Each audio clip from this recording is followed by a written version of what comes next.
Welcome to the Real Science of Sport podcast. This is the Tokyo 2025 series where we bring you recaps and action from the Tokyo World Championships. This is also a podcast that a few weeks ago was most looking forward to this day. And we'd picked out 7 men who would contend for the 1500 meter title in Tokyo. We couldn't pick who was going to win, but we had our predictions. And I'm here to tell you that of those 7 men, not a single one even won a medal. Gareth, who would have picked that? I'd never even heard of the winner until today, to be honest with you. I'd heard of him and I'd seen him, and we'll get into it. He probably deserved a little bit more attention in the lead up than he was given. But this event, the way it's gone from the qualifiers, when you lost Ingebrigtsen and Koech, then you lost Hocker to a disqualification, and today, and we'll get into that race and talk about it, but just absolutely wild. And if there's something emerging out of these Tokyo World Championships, is that there's very little that is certain other than a Faith Kipyegon 1500 meter title. It's the only thing that's happened as maybe we would have scripted it. But today also saw another race that was actually full of drama, and that was the women's 3000 meter steeplechase. And then a few golds were handed out in field events, including the men's long jump and the women's pole vault. So we've got a bit to discuss. There will some qualifiers. And then tomorrow we're looking forward to a pair of 400 meter finals. So let's get straight into it with that very hyped and much anticipated 1500 meters. It went off today, as I mentioned, without, and let's just count the names. Habs is the world leader. He was eliminated in the first round. Ingebrigtsen, we hadn't seen him all year. We saw him in the first round. That was it. Hocker disqualified in the quarters. I forgot Koech fell and didn't make it through the first round. So 4 of the so-called Big 7 were gone. 3 were in the final. One of them finished last. That was Kerr. But let's talk about the actual race first. It was won by Isaac Nader of Portugal, who, to give him his due, is 7th in the world this year, won in Oslo on the Diamond Lead circuit, and has been a fixture in middle distance running for some time. He's got a 143 something 800 and a 329 1500. So that's no slouch, as I said. It's just that I don't think anyone in that lineup had picked him to win this race. And he beats in the end. We'll give the result. Let me just put that up for you, those of you watching this over on YouTube. Put that result up. He beats... Unfortunately, the name's cut off there. So the second place went to Jake Whiteman, and in third place was Reynold Chariot, one of 2 chariots from Kenya in that race. But Gareth, your thoughts and reflections on it? Well, it once again seemed like a very slow starting race to me. After everything that we've been saying, and I know they don't listen to us, a slow race invites everybody into the party at the end of the day. And so for the favourites, it made no sense once again to me to be going off so slowly, because I think the first lap was pretty slow. It was led out actually by Laros, which surprised me. I thought it would. You said you thought your Kerr would be going out to the front, and Kerr didn't. He just slotted straight in on the track, on the inside, right at the back. So it was clear that he had no interest in leading it out. Wow. Laros took it out slowly with a couple of the Kenyans. Kerr's a storyline in this for another reason, which we'll get to. But just on that, yeah. So Laros takes it out, and they run the first lap in just under 60.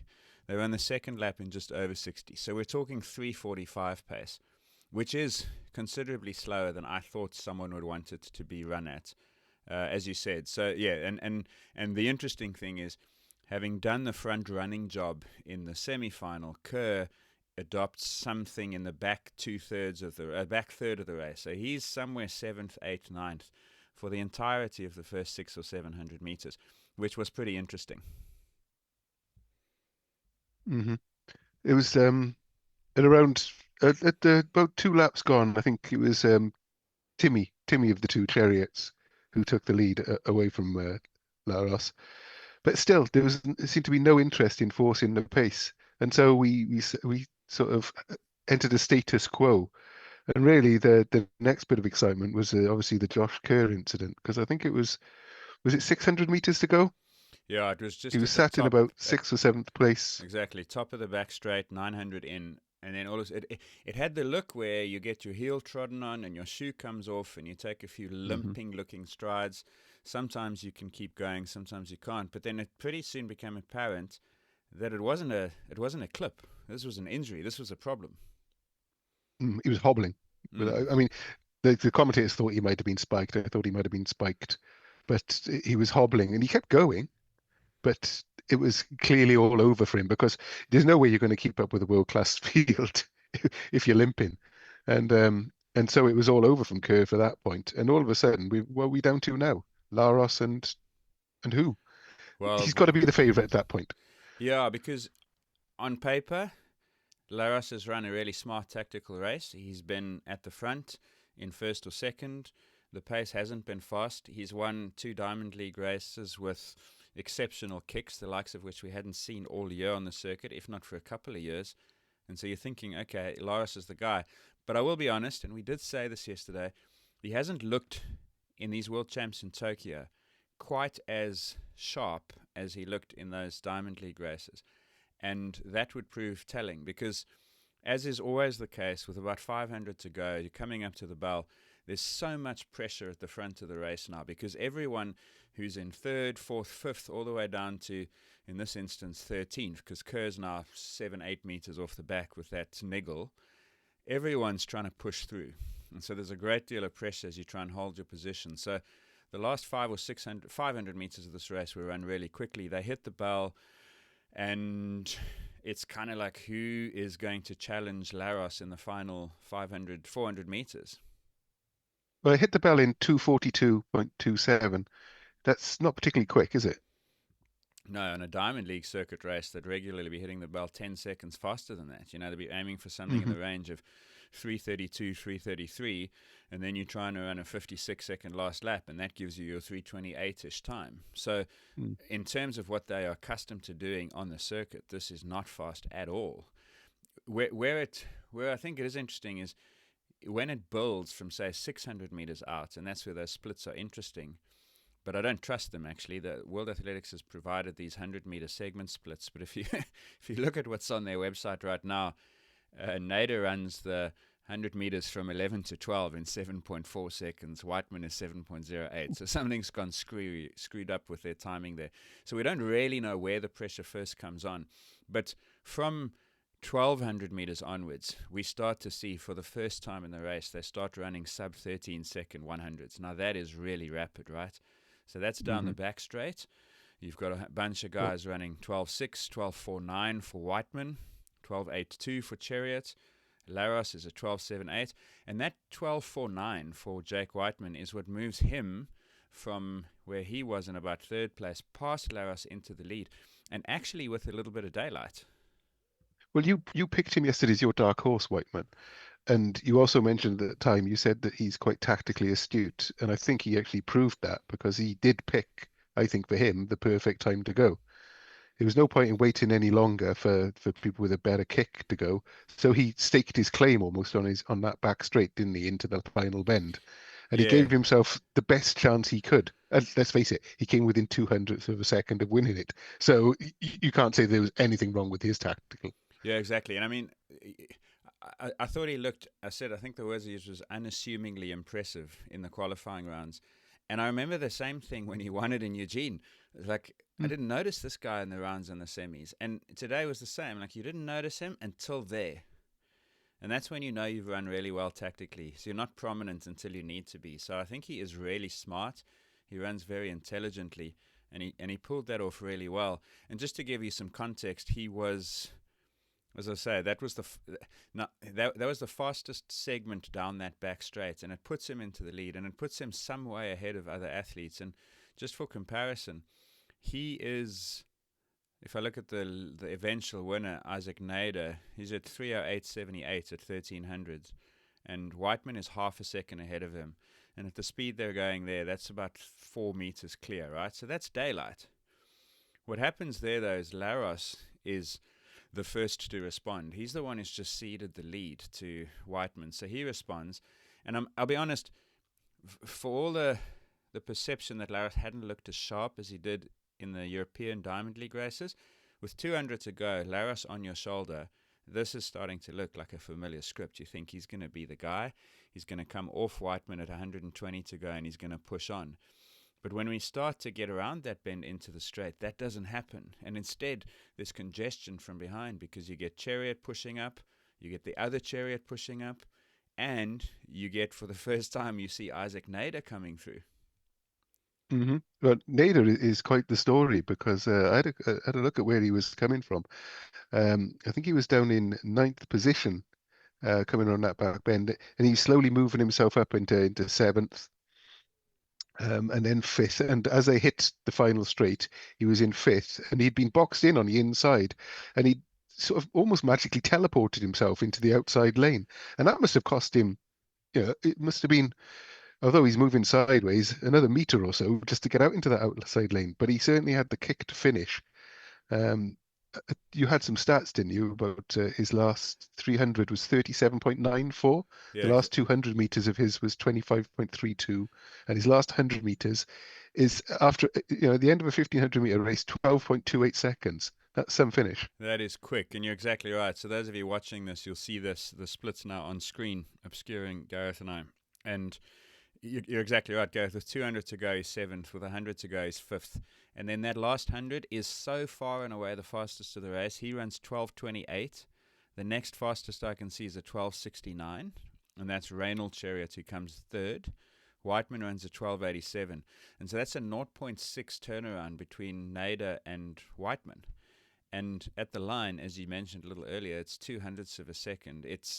That's closer than it looked in the end, because you could see this was unfolding in one way only, and that was that Nader was going to catch him. So an amazing finish from him. And it was interesting because if you stop that race with 160 to go, Nader looks properly boxed in, like there will be no way out. And it was interesting, the race kind of split. It split into the front five who went away and everyone else who left behind, and he was at the back of that split. And it actually helped him because it was able to open up. If that race had stayed a little bit more congested, he'd have found himself in the hawker position with 80 meters to go. But he didn't, because it opened up, and he had the leg speed to finish it. So it was a remarkable result. As I say, very few people would have. I think Kevin put on Discourse some of the betting odds, and the entire rest of the field below the top 5 or 6 was at 2%. So Nader was a 1 in 100 outside shot. So in this championship, as I say, we've been quite critical perhaps of the favourites' tactics. Do you think anybody did anything wrong in this race? Or was it just a case of the best guy won in the end?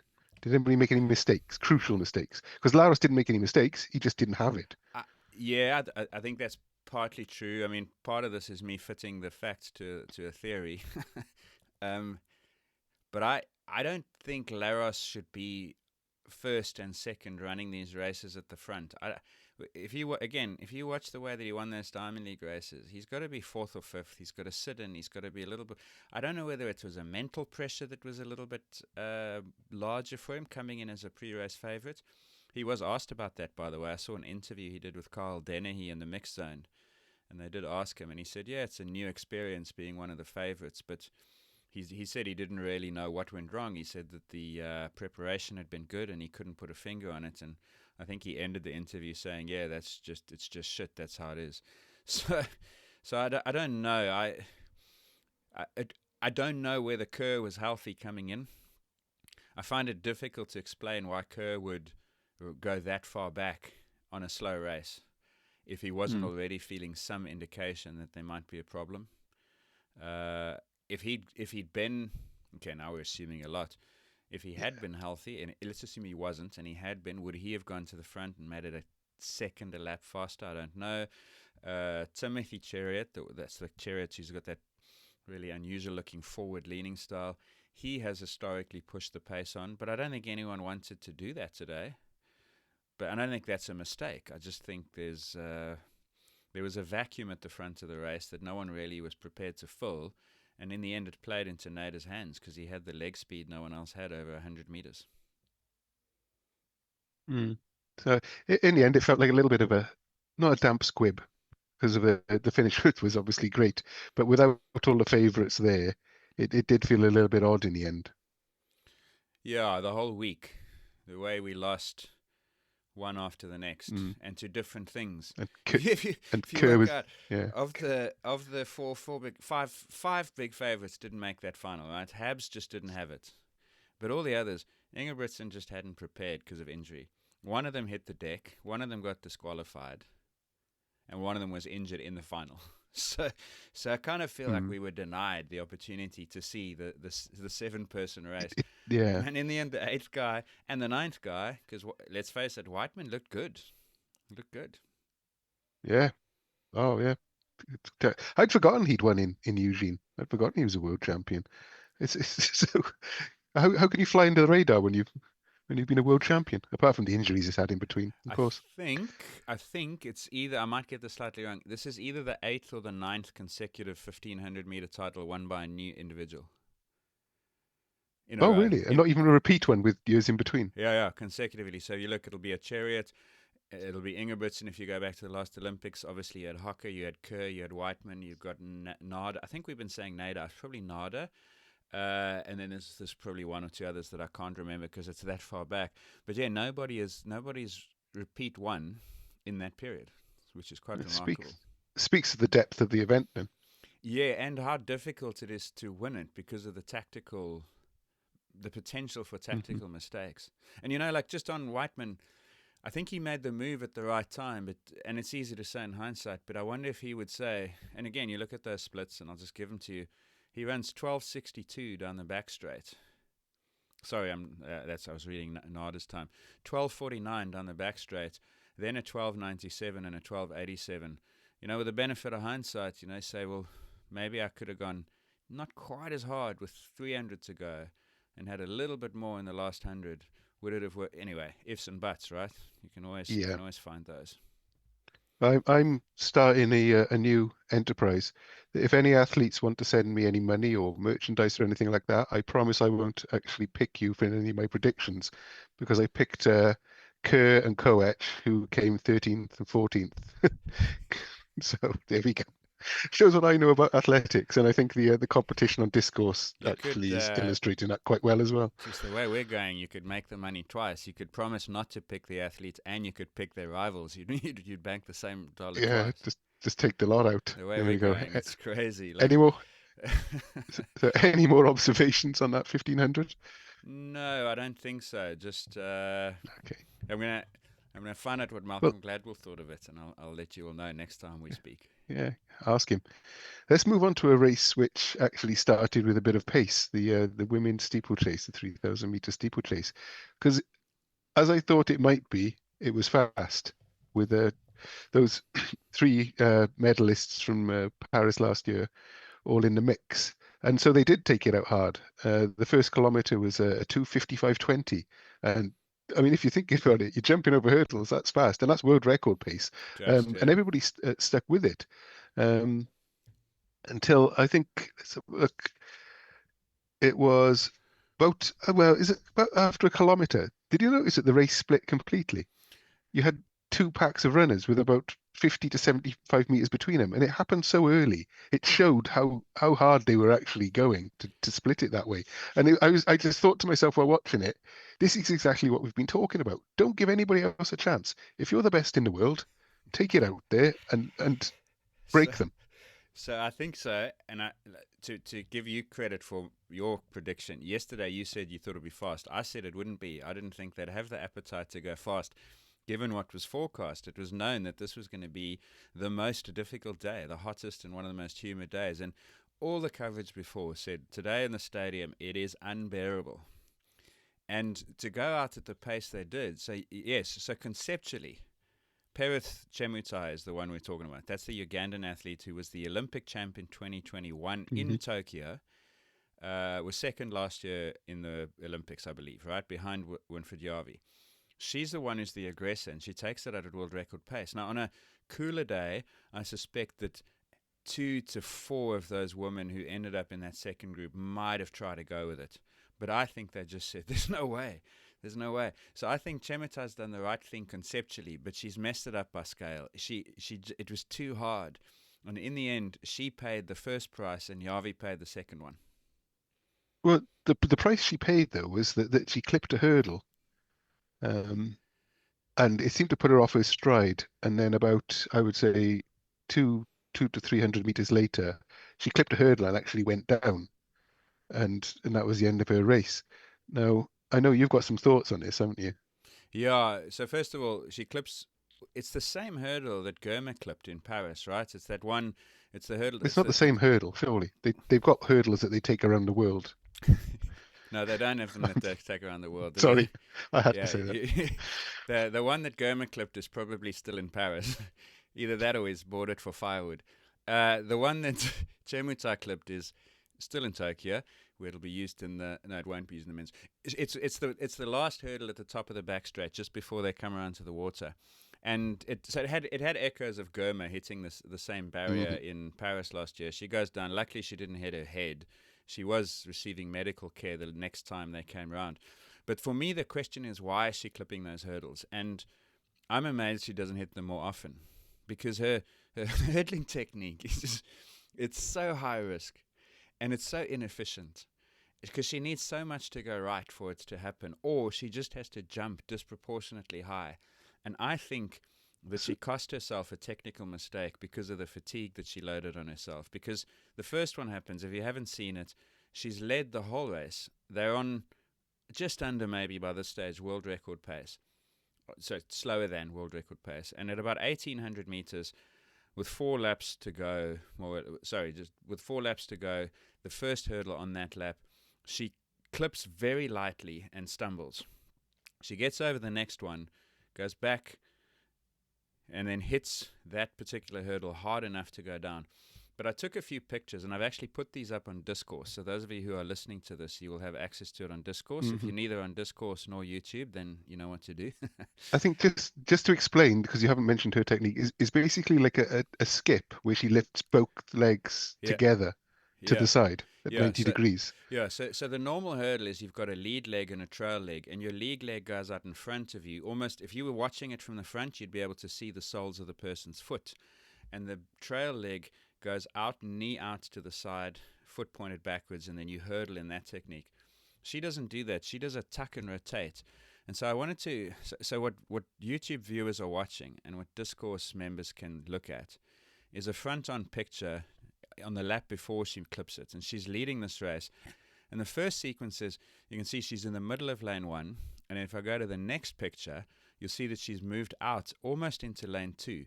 She does that every single jump, and the reason she has to do that is because when she makes the jump, which is what you're looking at now, her right leg goes over first, but in a bent position, as if it's a trail leg, and and her left leg is tucked underneath her body, also as if it's a trail leg.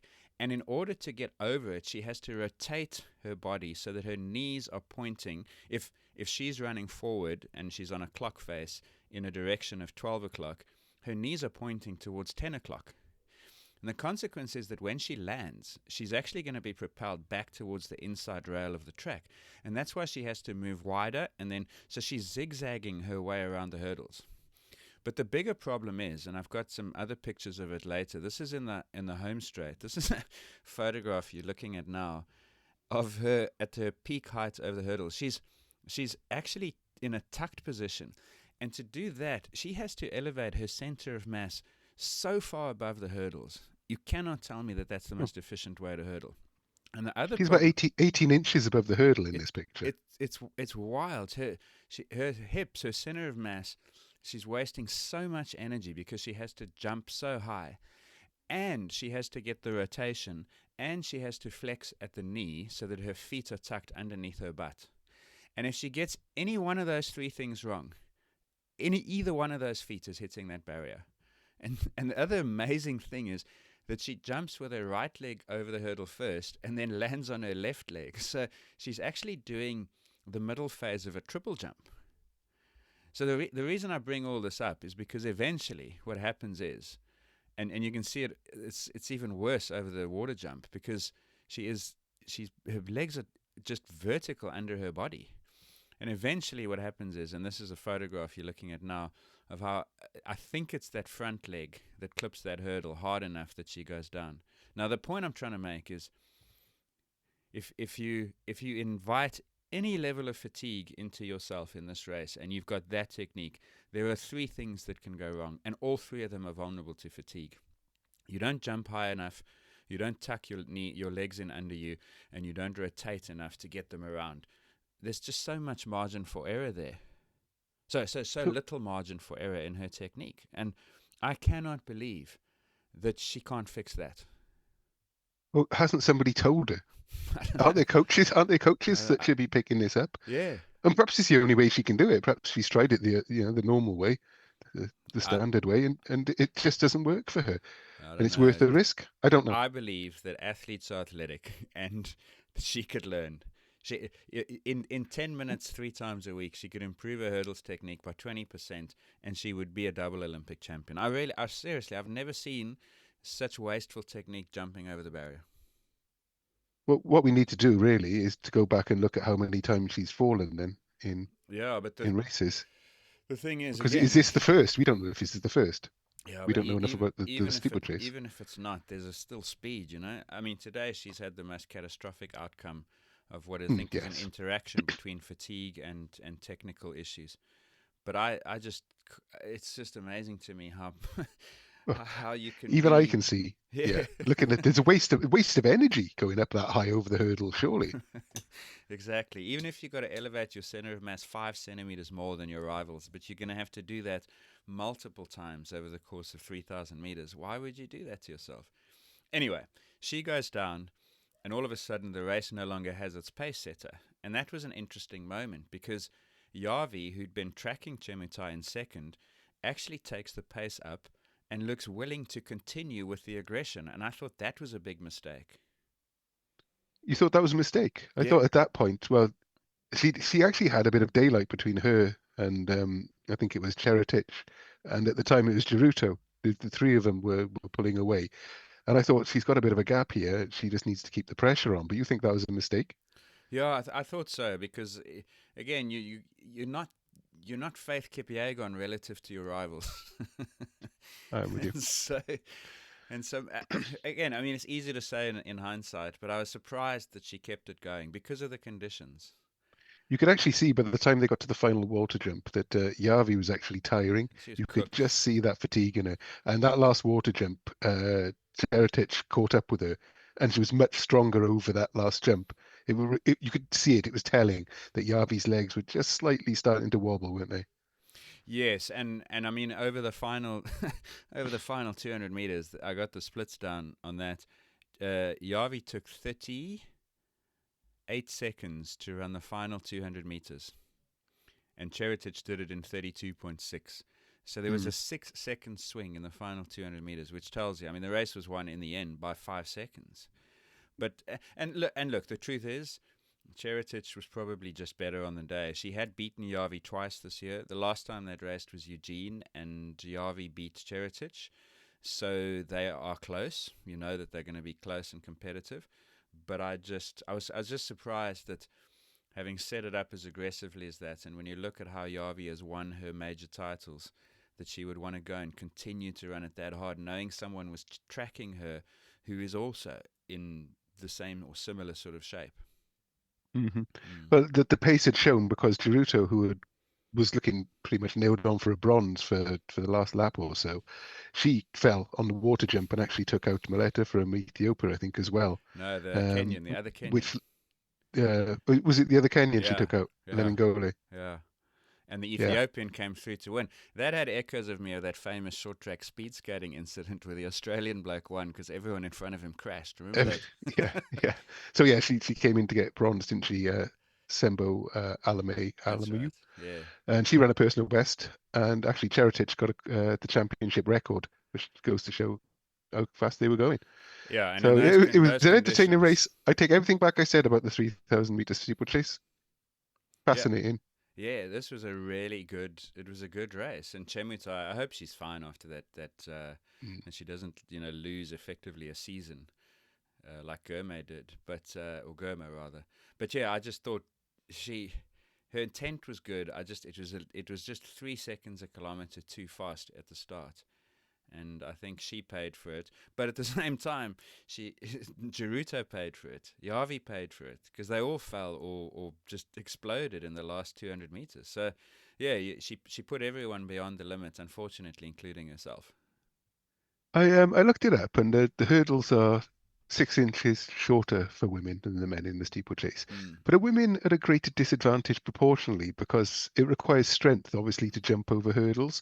So do you actually see more women falling, do you think, in the steeplechase because of that element? I just wondered if it was a because you don't see. I mean, we saw Germa go down, and we saw Beamish got his face trodden on, but it seemed like it was fatigue causing it today, and bad technique, obviously.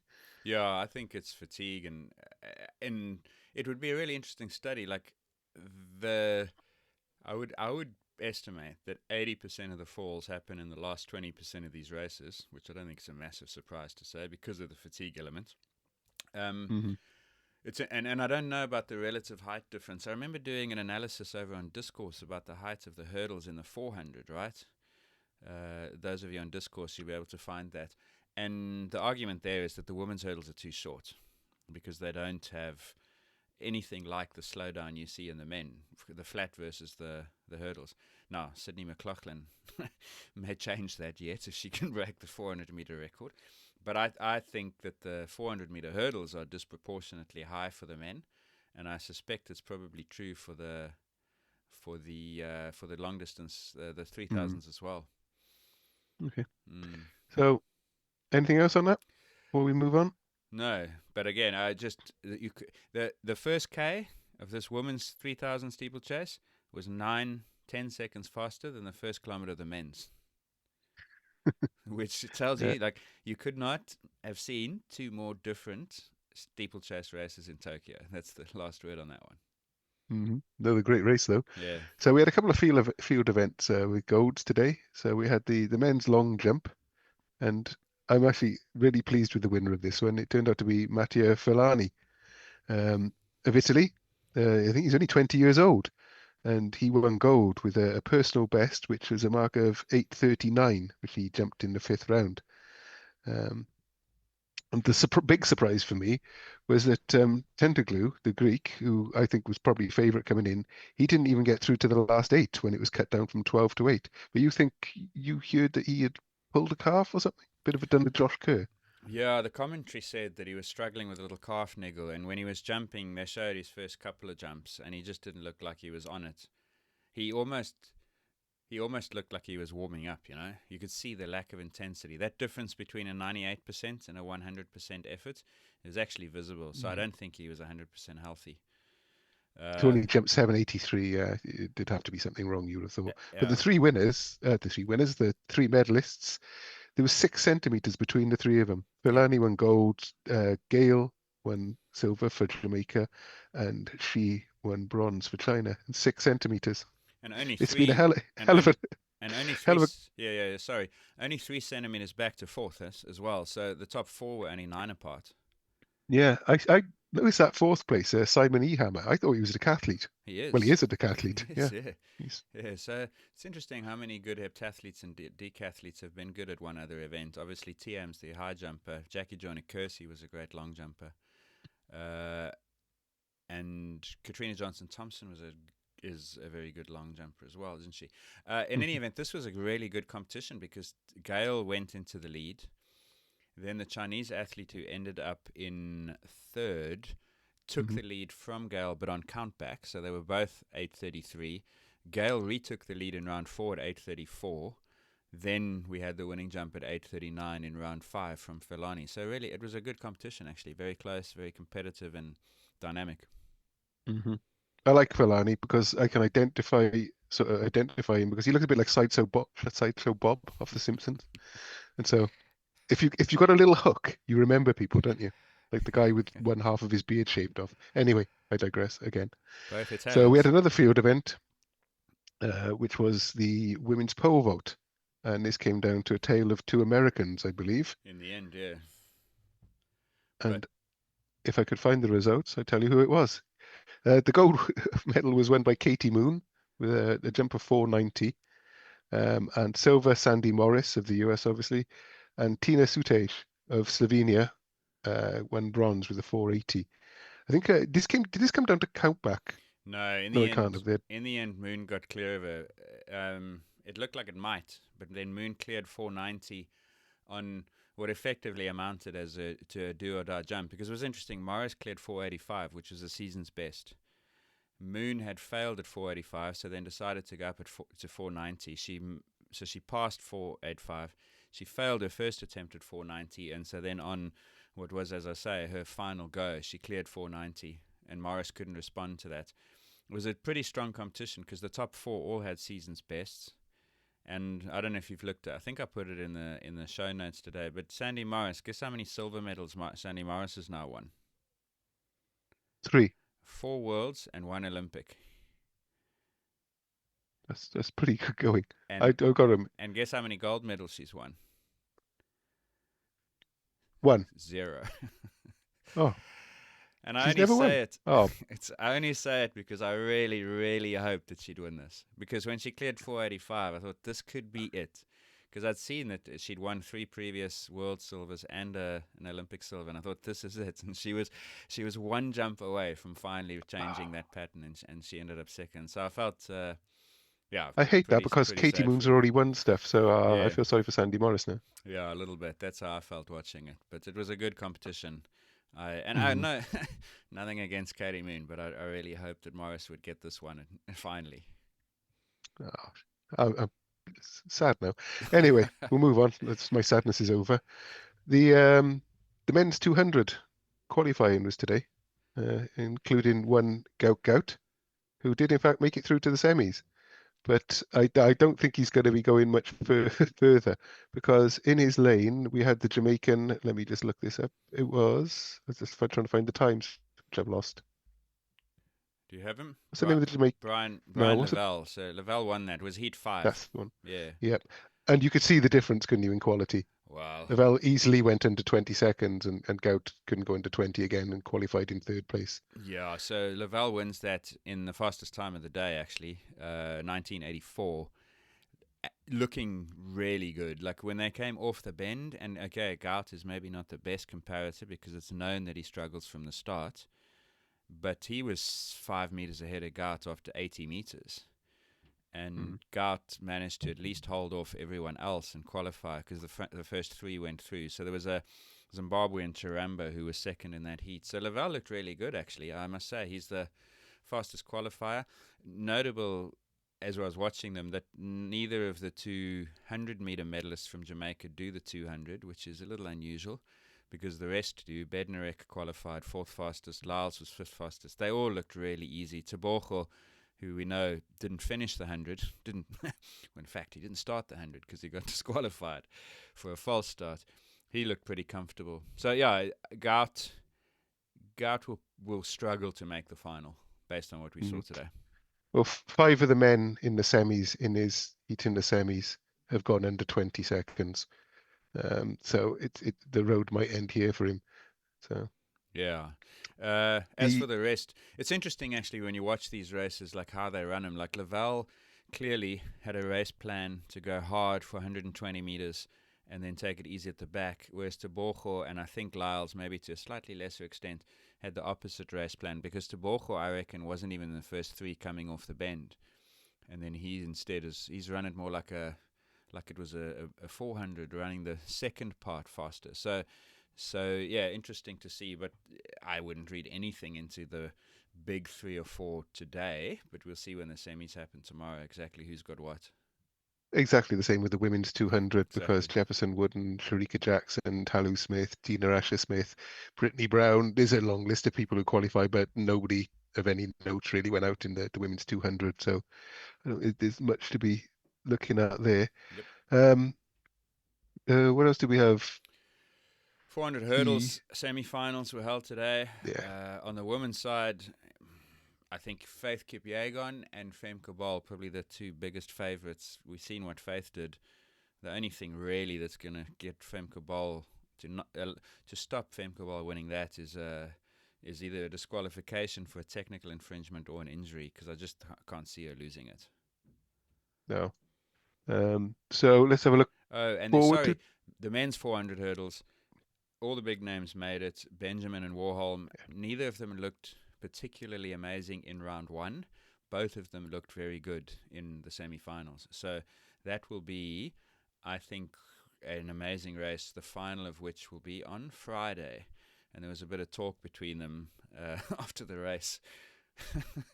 I'll post a link in the show This is a family channel. You can't put the talk between them, on you. But I'm really looking forward to that, because you know these two have traded world titles and Olympic titles in the last couple of years, and I think it's going to be one of the highlights of the games. And I think, Really? oh yeah. I thought Warholm was going to walk it. No way. I'm actually going Benjamin to win it. Oh, right. I think Really? Benjamin's I just had the exceptional. perception that Warholm was just in a slightly different class. Just a I think little bit. he's louder, so he makes himself Yeah. look. Perhaps he just thinks he is. Did you know that Rai Benjamin's father played cricket for the West Indies? What was his name? Winston Kenny. Winston Benjamin. Who's Kenny Benjamin? There might be another. I don't know. I'm off on it. Yeah, I'm sorry. Took 5 wickets against Sri Lanka once in a one-day international, and made two made two 50s in Test matches playing for them. No way. The pose you're in now, by the way, is telling me that you're giving me thumbs up. The Zoom AI is thumbs upping me. That's why I'm trying to work out who Kenny Benjamin is. That's my thoughtful expression. Obviously, AI doesn't work out what I look like. Anyway, So we'll tomorrow, preview what are that the big one. finals we've got tomorrow? Preview that We've got the 400 men's hurdles. 400 and the women's 400. Yeah, those are the two big ones. You're picking a world record. I'm saying now the world record in the 400 hurdles will go on Friday, but you're saying that we're going to see one tomorrow night. I'm saying that Sydney's going to do it tomorrow night with the world record.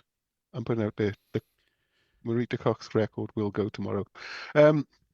If it doesn't, I still think that Sydney McLaughlin Levine is going to win this. But you've been having to think about the tactics of this all day, haven't you? You've had too much time in your hands, judging by the show notes here. Yeah, I find these 400s really fascinating. You know, yesterday we spoke about McLaughlin's semi-final, which was run in 42.89. Sorry, 48.29. My bad. Which makes her the world leader this year by some margin, and puts her in the same performance bracket as Paulinho and Nasser, who are also in this final, but they haven't shown that this year. So I agree with you. Unless they've got something in their pockets that we haven't seen for 12 months, McLaughlin Levine wins this one pretty easily. But where it's interesting, I think, is in predicting that time. And I was having a look at it, you know, and I try to find when Paulinho won the Olympic title in Paris last year, she ran 48.17. So that, if she produces that tomorrow, then we'll see a hell of a race. But I couldn't find her splits. But she also won the Budapest world title in 2023. And I was able to find those splits. And it's pretty interesting to look at that, because it kind of tells you what McLaughlin is up against to break 47.60 as that world record, right? And when Paulinho ran in Budapest, she ran 48.7, which is not winning tomorrow night. But she went through 223.36, and then her second 200 was 25.4. So that differential of about 2 seconds is pretty typical. Your first 200 is 2 seconds faster than your second 200. Now, keep in mind that your first 200 also has a standing start. So proportionally, your speeds at the end of the race are way down compared to your speeds at the start of the race. And when you look at the speed down the back straight compared to down the home straight, it's about 15 to 20% faster down the back straight than the home straight. So that's pretty interesting, right? Like none of these 400-meter athletes are speeding up at the end. They are fighting against slowing down. That makes sense, yeah? That makes sense, yeah. So when you look, okay, so then what I did was I went and looked at the semi-finals to see what Paulinho and Nasser had done. And in their semi-finals, Paulinho and Nasser were both faster than McLaughlin Levine to 200 meters. So if that pattern holds tomorrow, McLaughlin Levine's going to be third at 200. So when you're watching it, if they have you seen the coverage where they got a little AI thing who tells you the leaders at the time and so on? Don't expect McLaughlin Levine to be leading at 200. Rightio. And one of the most interesting things I think about this is because Paulinho stuffed up her semi-final, because she basically walked the last 5 meters, and she ended up qualifying in like a position that now has given her lane 9, which means she won't see anyone during the race. She will have to go out and hope that she judges the pace relative to that. I think she would have wanted to be in a lane inside McLaughlin Levine so that she could measure herself off her and maybe try and pressure her from behind. But instead, I think Paulina's going to go out more aggressively than she normally does. And I think NASA's going to do the same, because I think NASA's usual race pattern is to go out harder in the first half. In the semi-final, she was the fastest of anyone to 200 meters in the whole field, right? Mm-hmm. So McLaughlin Levine is really sitting pretty because she can use them and measure what they do over the first 200 meters and then make the difference in the second half. Because when McLaughlin Levine ran that 48.29 in her semi-final, she, and I just want to find these here, let me just get these here, in the semi-final, if she wants to break 48 seconds, right, she probably needs to run the first 223 and then try and run the second 200 in under 25 seconds. That would be a good pattern for Sydney McLaughlin Levine to run. In the semi, she went through 223.4. So Paulinho and NASA are going to go through 200 tomorrow in 22.9 to 23.1. And McLaughlin Levine needs to be with them. And if she can do that and then finish with a 25-second last 200, she breaks 48. In her semi-final, her last 200 was 24.86, so it's possible. To break the world record, I think she probably needs to run 22.8 and then hope that she can run 24.8 for the last 200. I think that's too much to ask right now, because it requires she's got to change two things. Her first 200 has to be faster than she's ever run in a 400, and her last 200 has to not slow down relative to what she's done previously off a slower first 200. I think it's two things that will have to change for it to happen. I asked you first thing this morning about tactics in the 400, because the only tactics surely are how you're going to run it yourself. You can't change what you're doing in a race that short based on what other people are doing. But you're saying that perhaps she can because she can see them on the outside? Yeah, like and this is where it's convenient for her to do this, because it probably puts her in her best chance of running a super fast time.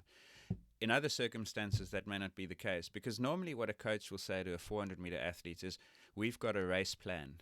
We want to get out of the blocks, and for the first 50 meters, we want to accelerate. At 50, we want to find a rhythm, and we want to carry that off the first bend down the back straight. Then it varies. NASA, for instance, wants to push really hard down the back, so from 100 to 200 meters.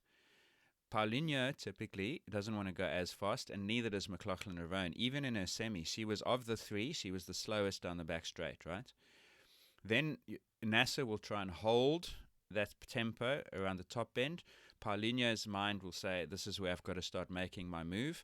Levine is the same, McLaughlin Levine. And then in the last 100 meters, it's pretty much hang on till you till you die, but try and stay relaxed, you know? So every athlete's got a race pattern or a plan. I think McLaughlin Levine, if she wants to run under 48, her race plan needs to be to go out harder than you normally would and finish like you normally do. And the best way for her to get that right is to track Paulinho and NASA. So it's she's almost got the equivalent of a 400-meter pace setter. So this drop in pace, I'm interested in this drop in pace because it's just fatigue. Then but what we know what causes fatigue, but especially in a 400 meters race, how does it manifest? And that makes sense. Yeah. So this is really fascinating, because up to 800, if you have to accept fatigue to optimize performance.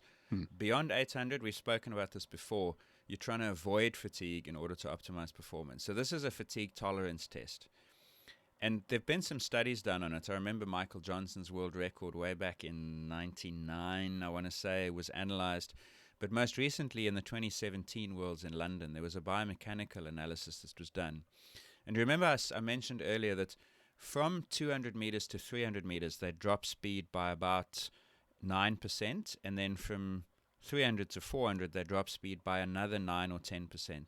The result is that your last 100 meters is the slowest of the race by about 19% compared to the fastest 100, which is the back straight. So the two straights are 19-20% difference.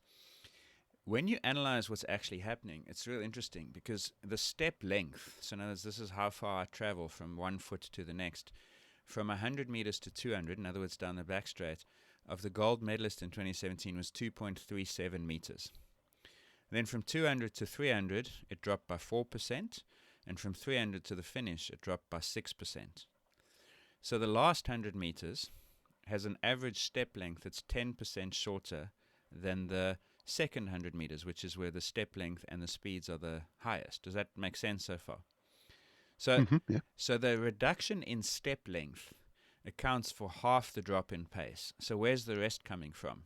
And the answer is step frequency. And the main thing that's changing is that as we fatigue, muscles and tendons get progressively less springy. Because normally what happens is as your muscle contracts, it puts tension on the tendon, and then the same thing happens as we land. And so our tendons work like little springs. But a fatigued tendon is a really lousy spring. And so what it means is that we can't get off the ground as quickly as we are able to when we are fresh. So by the time I've run 320 meters, my stride length is dropping because I can't apply force to the ground to propel my body forward. And my stride rate is dropping because I can't get off the ground quickly enough. And it's a combination of those two things that accounts for what is eventually a 18 to 20% drop in speed compared to when you were at your fastest in the same race. And McLaughlin Levine in the semi-final showed less of that than has ever been seen in anyone else in this race. And if she can do that again tomorrow off a faster first 200, then a sub 48 is possible. So the contact time on the ground is increasing. You know when you see a runner almost skipping across the ground, Yes. as if they're not touching it. Yeah, that's gone. You're no longer light on your feet. You're hitting the ground. And then also, because you still got to propel your body forward, but you can't do it dynamically, like click, bang, bang, bang. So now you've got to spend more time on the ground to generate the force to propel yourself forward. And when you watch it, these are the things you see most clearly, is an athlete looks like they're loping. They look like they're overstriding, which they sometimes are because they're trying to reach for the landing, but they're also spending longer on the ground. So what looked like dynamic ballistic running starts to look more like bounding by the time they're fatigued. Right. Okay, I'll keep an eye out for that. Yeah, and it's the same in the men's race because I was looking at the splits on the men's race, and the pre-event favorite was the American Ja'Cory Patterson, and in his semi-final he was pretty good up to 200 and then really bad from 200 to 400. Now, that might be a tactical mistake that he's made. You know, he and his coach, they might have said, we're going to hit the 200 hard, and then we're going to just try and conserve energy for the final. And it might be that he just banked half a second that he didn't need to. You know, and so he ends up, actually, I was looking at those times a little earlier today. Ja'Cory Patterson runs the last 200 meters. He runs a 11.25 and an 11.87. Everyone else in that race is running 0.3, 0.4 seconds faster than him per 100. Now, that's not typical for him. So I still make him the favorite to win that, even though he looked really not that good in qualifying. And I just wonder whether his race pattern in the semi-final was too conservative from 200 to 300 meters. But that's where people look like they're making their move, right? And then you hold it for the last 100. And hold. So have a look. Yeah. I'm glad you mentioned the men there because we've spent some time on the women's, but I'm looking at the men's finalists. Apart from Ja'Cory Patterson, there's not really a name that I recognise as such. I've seen them knocking about in the Diamond League, but I wouldn't have said there's a huge amount of quality. And I think we've mentioned it before in that 400 meters at the moment in the men's. Certainly not as much intrigue as the women's. Yeah, I mean, Jareem Richards was the third fastest qualifier, also came third in his heat. It was all that same heat. And that was a heat that was won by a Botswanan athlete called Kebenetsipi. Busang Kebenetsipi is the name, and that's a world-leading time, 43.61. So if he can produce that again, he's medaling. He might even win gold off that time. But you're right, like all the guys that we've seen in the last few years, none of them made that final. So except for maybe Jereen Richards. So it really is wide open. Haven't seen the lane allocations. If Patterson's in lane 9, then he's got a shot. If they've stuck him in lane 2, I think it's going to be very difficult. Indeed. So, your prediction? It will be Sydney? Yeah, Sydney will win the women's race. And again, she's going to be third at 200 meters. And people will go, oh, is there something wrong? Are Paulinho and Nasser going to challenge? But they're not. They're just running their race patterns. And by 100 meters to go, she'll be ahead, but not by a lot. And then at the finish line, I reckon she's 10 meters ahead of them. And I'm going to say 48.10. I'm writing that down. 48.10. I literally just You better made be, it up now. better be spot on. Yeah, and Paulinho, I think Paulinho will be second. I think the problem for Nasser is she's going to go out too hard because, you see, and this is where, as much as you want athletes to run their own race and run their own pattern, you know someone's there who's going to do something different to you. And so Nasser will go out too hard, and I think she'll blow. So I think it goes McLaughlin Levine, Paulinho in second, about 48.4, and Nasser 48.7. Maybe even the Pole, whose surname used to be Kazmarczyk and is now married, and I don't know her new married name. Apologies. She might sneak Nasser on the line for third, but I think those three will be the top three. You're saying a world record. What are you going to go? 47. What is the world record? 6-0. 47.60.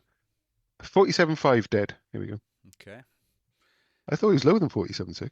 I'm No, glad I asked. big if it Thought we happens. could fool In myself. fact, only 2 women have ever broken 48. The second fastest ever was 47.99, and that was Jarmila Kratić-Vileva, who also holds the 800-meter world record, as we discussed the other day. So even if she goes under 48, she's in some esteemed company. Well, when we discuss this time tomorrow, it'll be 3 women under 48. Yeah, and one at the top confident. top of the pile. That'll be, I mean, if it happens, it's going to be pretty spectacular. I just, as I say, I think she'd need to go out harder and defend that finish, and I don't think that both those things can happen. And last word, I know we've ripped this analysis now. You know, yesterday you spoke about how relaxed she looked. Yep. I think when you start looking at the pacing strategy and you see what happens when athletes get it right as opposed to get it wrong, then you understand why they look relaxed with speed. Because she's actually slowing down in that semi-final, even independent of her tactical decision to slow down. You know, like she was slowing down physiologically before she was slowing down consciously. And when you then allow yourself to slow down consciously, you no longer fight against that fatigue effect, and you look disproportionately comfortable. That's my theory on compared to the others who are overstriding, you mean, that sort of thing, yeah. And then when you put pressure on an athlete in a situation where they can't consciously slow down, then the tension forces them to slow down even more. And I think, if I had to bet on the men's race, I think the Botswanan, who's now the world leader, Kebenetsipi, is going to find himself in a situation where, with 60 meters to go, he's got pressure on him, maybe he's not familiar with. I think he runs slower in the final than in the heat because of that situation, even though he looked comfortable running it in the semi-final. And that's the fascinating thing about how these things, it's a mental, psychological, but also physiological issue, because physiology is telling you slow down, and when you can agree with it, you look superb. But if you have to fight physiological signaling, you look like you're in crisis.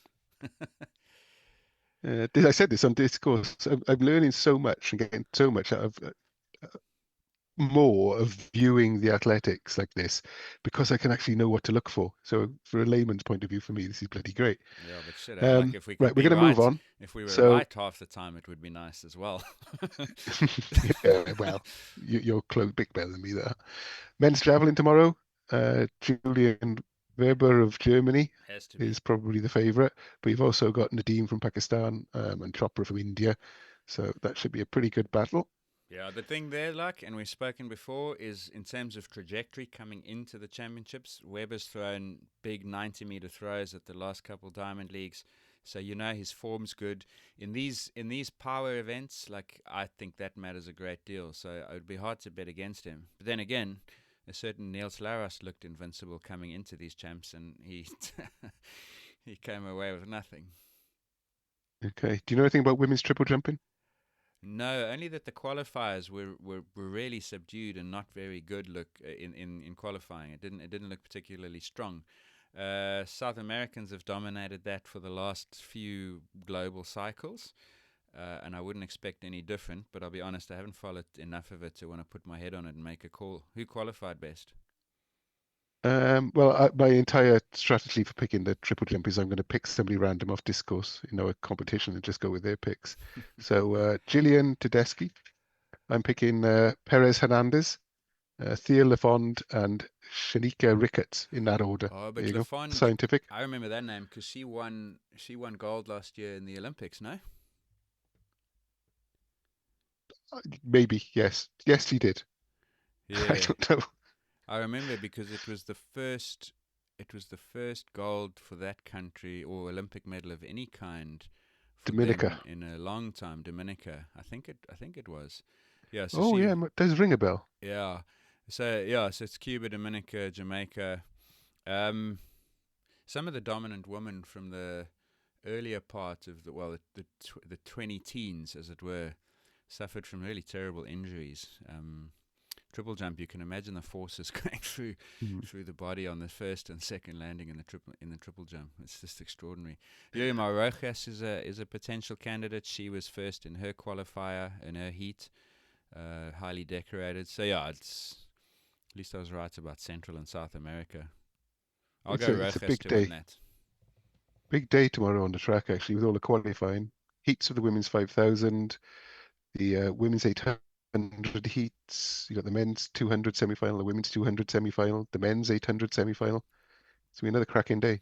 They changed the men's semis. Do you remember yesterday we said that Arop, who'd qualified not looking the best, was in an incredibly tough semi-final. He had Sejati and Wanyonyi with him, plus the previous medicine Patterson from GB, whose form hasn't been quite as good this year. They've changed that around now, so Wanyonyi is now in the second of the semi-finals, which is pretty interesting. So Wanyoni is in Heat 3. I've got him down as. Sorry, Heat 3, not the second, the other semi-final. Yeah, so Arob's path to the final got a little bit easier, as did Mark English of Ireland, which our Irish listeners will enjoy. Be interesting to see that because it's top two go through plus second to the next two, right? Yeah, three semis. true, yeah. Yeah, so that should be good. Women's 8, the Brits will be watching for Hodgkinson, who is as near a dead cert as they could be at these World Charican. Oh, geez, we just jinxed her. Yeah, I think the cracks are starting to show in my prep now. When we get to the triple jump and things like that, I've got to admit. Yeah, you can't keep track of everything. Remember, it's like 24 different sports in one. I've had a long day in work. I didn't have time to read it. Oh, it's been a long week in work. I actually have some travel to do tomorrow, so I'll be on an airplane when some of this stuff is going down. I'll do my best to catch up. But depending on transport dramas, there's a slight chance that this one only comes out on Friday morning, if at all. But we'll definitely cover it at some stage, because if it happens as Gareth predicts, we can't not cover a world record. There we go. I do it on my own. I can do analysis now. That's a joke. No Trust worries. me. Just find grass and repeat what the smart folk on Discourse have said. Speaking of smart folk on Discourse, if you'd like to be among them, there's a link in the show notes. You just make a pledge on Patreon, nice small amount, and then you can join the Discourse community and see what they're saying. It's not all Tokyo, by the way. There's some really interesting and lively discussions about some other things happening also. So please... Do you want some breaking news? Yes, hit me up. Fred Curley has joined the Enhanced Games. Oh, seriously? Yep. Announced like 18 minutes ago. Oh, no. I mean, I'm both like over. Well, he's already suspended for whereabouts failures. So at least they'll know where to find him for the announced games. He just said, "Screw this! It I won't don't matter. care. I don't want people to know where I am. I'm just gonna go and dope." Yeah, I was anyway. There you go. Well then, Fred. So, I mean, I'm so over these enhanced games, but at the same time, I want to see how good athletes go. Because what would it mean, Gareth, if they run the enhanced games and they don't get any faster? They're gonna fix the results anyway, so they do. You're not gonna, you can't trust them. You're not Like gonna trust them to do the timekeeping here. if Ben Proud never swims faster now than he did in the recent year, and if Fred Curley never breaks 9.8 or 19.8 in the 2, like what would we say? It's well, I don't even know what to make of this, to be honest with you. Yeah, I don't know. It's look, but that is that's a big story because that's the biggest current athlete who's gone. Oh, that's why I thought I'd mention it now. I mean, the thing is, like I say, I honestly believe that they will fix the timing or whatever, so he does it because then they've got a big flag to wave. Yeah, because how are you I mean, going to sell your... we live in a world full of misinformation now, and nothing's going to stop them doing it. Yeah, well, I think Nike tried to do it with Kipyegon's 4-minute mile thing as well, actually. Yeah, possibly. I think when all this is over and we have a bit of breathing room after World Champs, we probably need a philosophical discussion about the enhanced games and doping in sport, which is we've been talking about and put off. But yeah, we need to do that, so we'll get onto it. And on that note, enjoy Tokyo. On that bombshell. Yeah, thanks again, Gareth. Thanks everyone for listening. Conversation continues over on Discourse, and it will then also continue, I hope, tomorrow evening, but certainly at some point, and definitely by Friday. For now, though, thanks for watching, and goodbye.